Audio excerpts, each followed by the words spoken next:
السلام علیکم ورحمۃ وبرکاتہ۔ عزیز طلباء و طالبات، منہج تحقیق میں آج ہمارا 15واں سبق ہے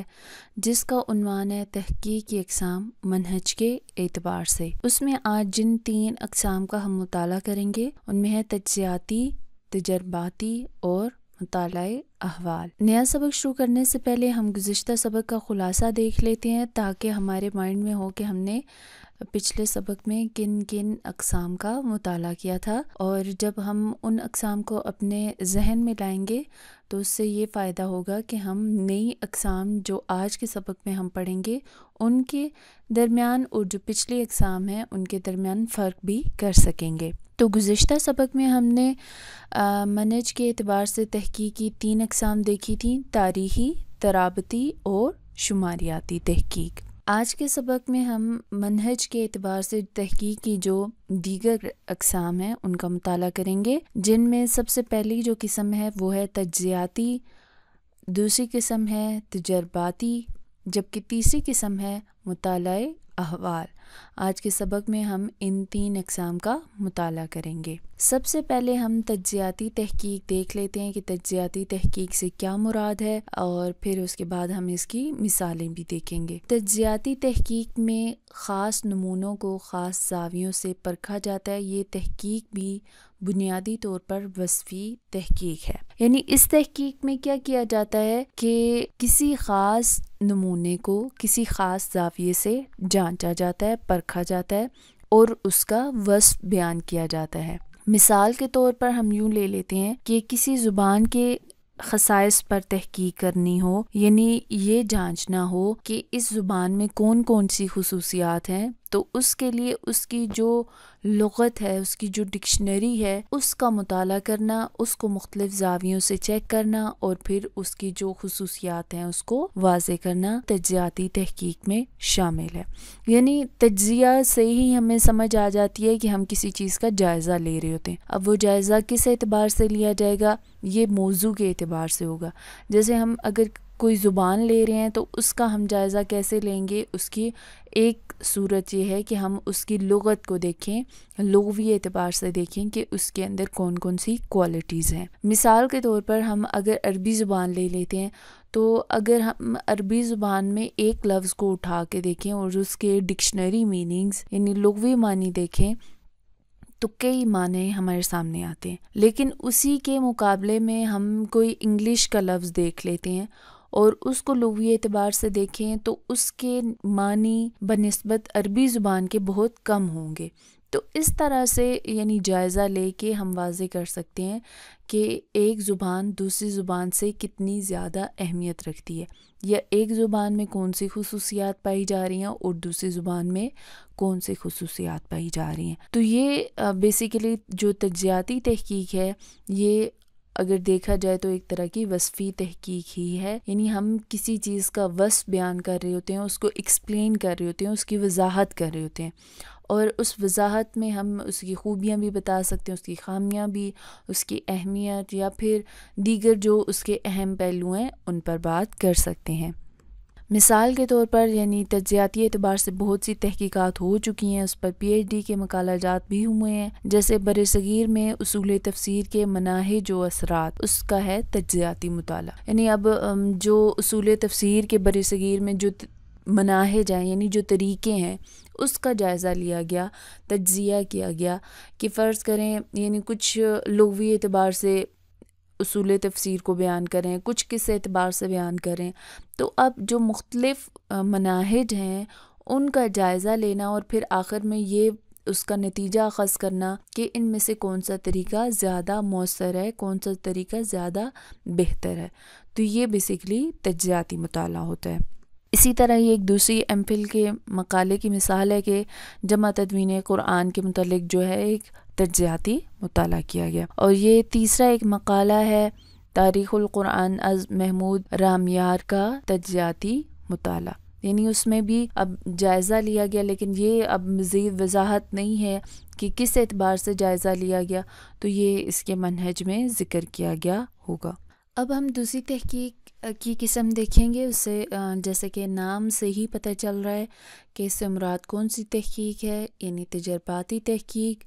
جس کا نام سنتے ہی ہمارے ذہنوں میں فوراً سے کوئی لیبارٹری یا اس طرح کی چیز آ جاتی ہے۔ باقاعدہ اس کی تعریف دیکھتے ہیں۔ تجرباتی تحقیق سے مراد ایسی تحقیق ہے جو تجربہ گاہوں یا عملی میدانوں میں تجربات کے ذریعے کی جاتی ہے۔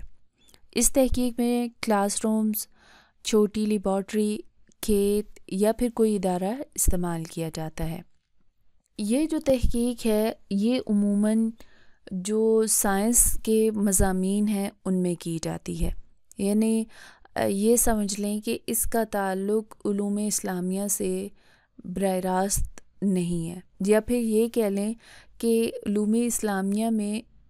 اس تحقیق کا بہت کم استعمال کیا جاتا ہے۔ زیادہ تر علوم اسلامیہ میں تقابلی یا پھر وصفی یا پھر دیگر جتنی ہم نے اقسام پڑھی اور ان کی تفصیلات آپ کے سامنے ذکر کی گئی ان کا مطالعہ کرتے ہیں، لیکن اس میں کیا ہوتا ہے کہ یا تو جیسے مثال کے طور پر ہم یوں لے لیتے ہیں کہ کوئی دوائی بنانی ہو یا پھر کسی مرض کا علاج تشخیص کرنا ہو تو اس کے لیے کیا کیا جاتا ہے، مختلف دوائیاں تیار کر کے پھر ان کا مختلف چیزوں پر تجربہ کیا جاتا ہے اور پھر اس سے جو نتائج اخذ ہوتے ہیں تو پھر اس کے مطابق وہ اس بیماری کے لیے کوئی دوا تیار کر لیتے ہیں۔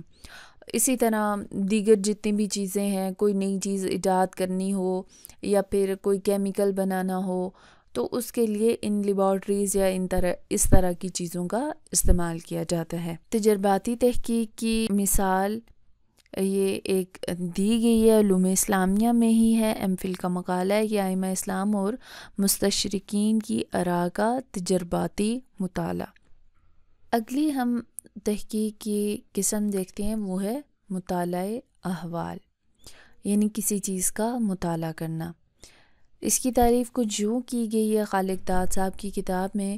کہ اس تحقیق کا انحصار کسی ایک حالت کے مطالعے پر ہوتا ہے، یعنی ہم کسی بھی موضوع پر جب کام کر رہے ہیں تو اس کے ایک اینگل کو لے کے، یا پھر ہم ایک اینگل نہ کہیں تو یہ سمجھ لیں کہ ہم کسی ایک اسپیسیفک ایک مخصوص چیز کو لے کے اس پر مطالعہ کر رہے ہوتے ہیں۔